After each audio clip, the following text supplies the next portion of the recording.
Sveiki, aš Asta, 2 vaikų mama. Pirmą kartą rimtai supratau, kaip sunku mano dukrai, kai vieną rytą ji jau buvo apsirengusi, kuprinė užsegta, batai apauti, bet tiesiog stovėjo prie durų ir negalėjo išeiti į mokyklą.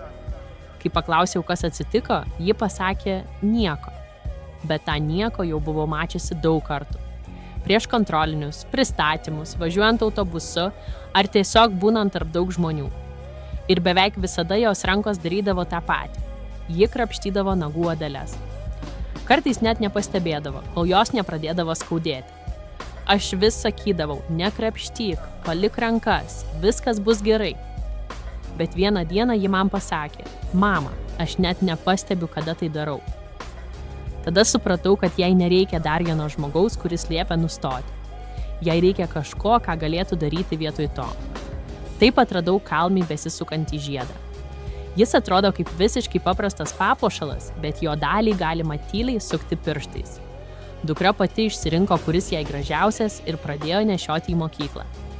Po kelių dienų prieš kontrolinį gavau iš jos žinutę. Sėdžiu prie kabineto, suku žiedą. Ir man tas sakinys reiškia labai daug. Ne todėl, kad žiedas panaikino jos nerimą, ji vis tiek jaudinosi.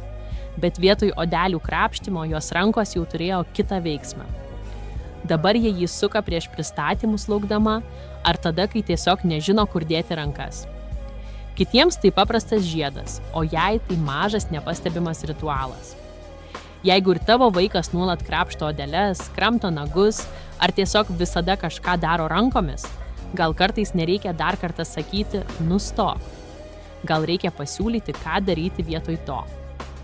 Calmį nėra gydymas ar medicininė priemonė, bet mums jis tapo vienu iš tų mažų dalykų, kuriuos labai gera turėti šalia.